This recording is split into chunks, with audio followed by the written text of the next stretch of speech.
Manipulation. To control or play upon by artful, unfair, or insidious means, especially to one's advantage, is a noun that perfectly describes the Silent Hill series and the characters within it. In Silent Hill 2, James Sunderland meets an eerily familiar face by the name of Maria, who resembles that of his late wife Mary. But unbeknownst to James and the player, Maria's motives for wanting him is far more sinister than he could ever imagine. In today's video, I wanted to explore some of the manipulation tactics used by Maria in order to snag James into her web when he was at his most vulnerable. If you haven't checked out my original analysis of Maria, then please do so before continuing, as some context may be lost without it.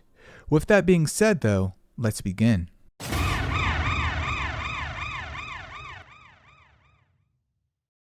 Taking this scene from the top, there are two indicators within this interaction that I want to point out. The first is Maria's appearance. Visually speaking, she carries traits that are familiar enough to that of Mary, hence James's initial shock during this meeting. Do I look like your girlfriend? No, my late wife. Whether that means James finds her attractive or not is a different story. But with a baseline of you looking and sounding like my wife, I would lean more towards that notion than against it. By nature, being easy on the eyes is always considered a net positive, as people are much more willing to give you the benefit of a doubt than a hobo down the street. I can't believe it. Your face, your voice, you could be... My name is Maria. I don't look like a ghost, do I? See? Warm. The second indicator in this scene is touch. Within a minute of meeting, Maria already breaks the physical barrier between her and James without hesitation.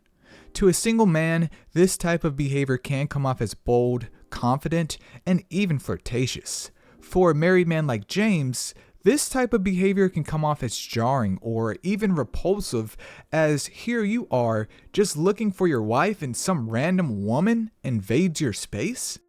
This is not to say that a woman touching a married man for any reason always comes off this way, but more so to say that in this context, it is anything but alluring. For now though, keep those two indicators in your back pocket, and let's keep it moving. Sorry, I got confused. Hey. Where are you going? I need to find Mary. Didn't you say she died? Oh, As the rest of the scene plays out, Maria probes James for information.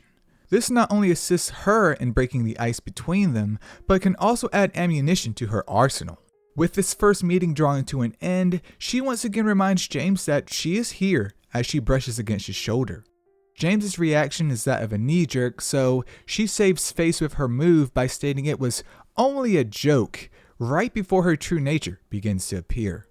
Going forward, you will see a constant pattern in which Maria will insert herself into a situation to be with James, but when that action is confronted, she will immediately flip the script on him and guilt trip him until he submits. A normal person in a healthy state of mind would get tired of this quickly. However, we know that James is emotionally distraught.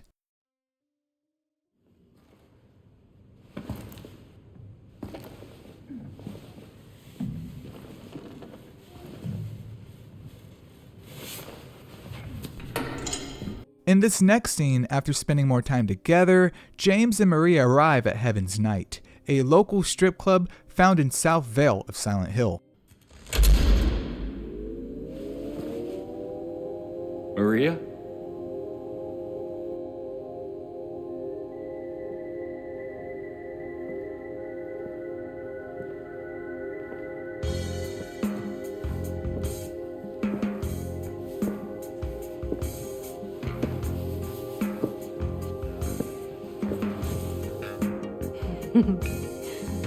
What? Come on, don't give me that look. While it is clear that Maria is being flirtatious here with her little spin upon the stripper pole, the biggest focus in this scene is James's reaction towards her. She is testing the waters here to see if appealing to his instinctual side will be her way in. Can we stay? Just for a little while. Catch our breath before we head back out there. Once again, you see that if James challenges her suggestions, she immediately acts like the victim to disarm him. Poor James is just struggling to take in everything that has gone on this far, and Maria is consistently taking advantage of that, which is why he does not notice this behavior just yet. I don't have time to take a break. Mary could be out there, waiting for me. I know. It's just... this place, this whole thing, it's like a nightmare. I just wanted to get away from it, even for a second. I'm sorry. No, it's fine. And as this scene ends, she once again tries to coax him into taking a shot, as one shot would turn into two, and the next thing you know, she has got him wasted. This is an easy method if you wanted to blackmail someone later. Not saying that Maria would do that though.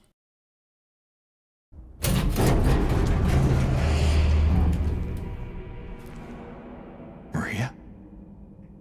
After the violent death of Maria in the elevator comes one of the most iconic scenes in the game.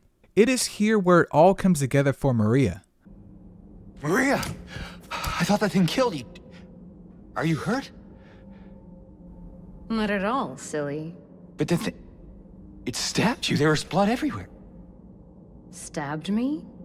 What do you mean? It chased us to the elevator and then... James, what are you talking about? just before. Don't you remember? With her death and James's deteriorated state, this is a perfect time to break his psyche. James is questioning the woman before him and the situation that they were just in, while Maria exudes a calm and casual demeanor while talking about everything but the subject at hand.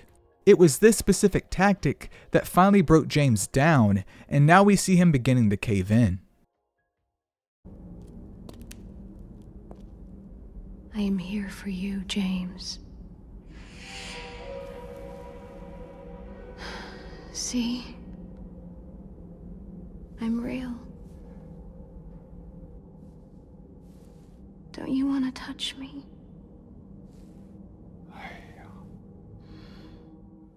If you recall from their first meeting, James had a knee-jerk reaction when it came to Maria touching him. Not once, people, but twice. Now, in a state of physical and emotional exhaustion, his judgment has begun to cloud. And Maria uses that to her advantage. She has been setting the groundwork for this very moment from the beginning, and now it is James's turn to seal the deal. Well, if you happen to make up your mind,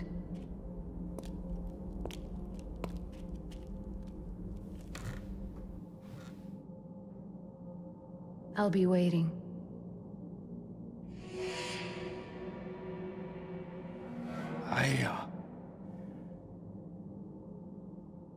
I'll find some way to... I'll come back, I promise.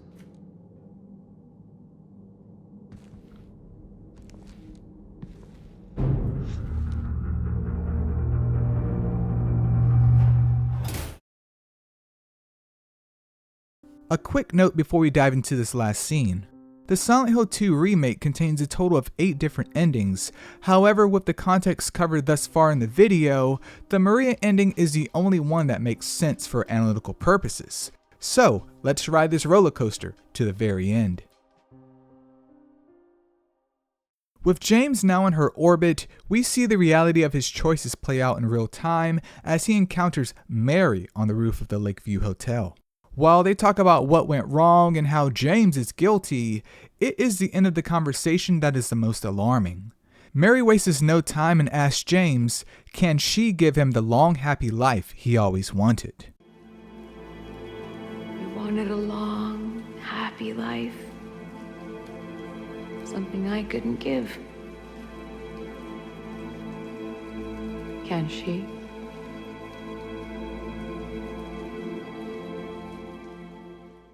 At this point, we know that Mary is dead, so this conversation is more so for James to come to terms with what he has done. But the main point of this is what follows after. Though he only says one line, his facial expression and tone paint the canvas in front of him without lifting a finger. In other words, James has moved on to Maria.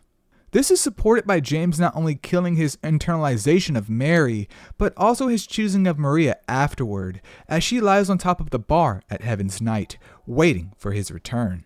While he is not overly affectionate towards her, his overall demeanor versus the first time they met is the complete opposite.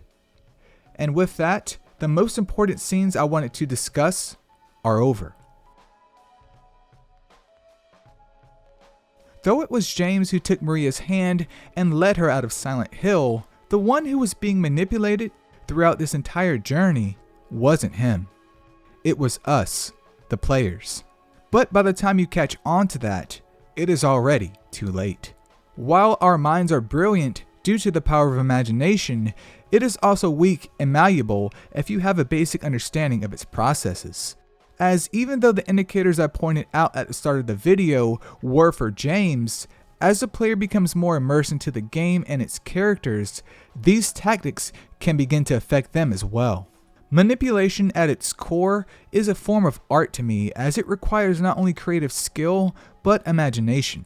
While seduction is a form of manipulation and naturally the easiest to pull off by default due to human instincts, the manipulator must be able to exert other behaviors as well to trap their subject within the webs they weaved.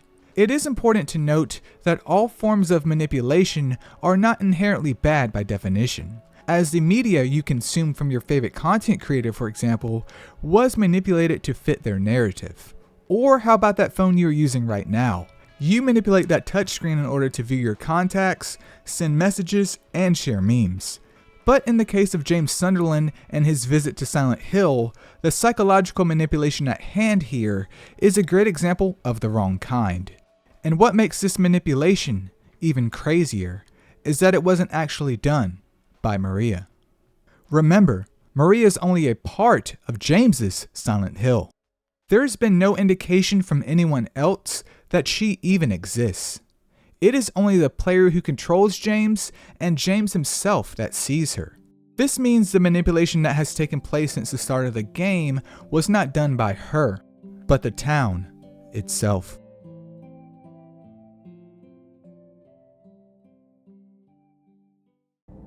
Aren't you Maria? I'm not your Mary. So you are Maria. I'm Mary. What?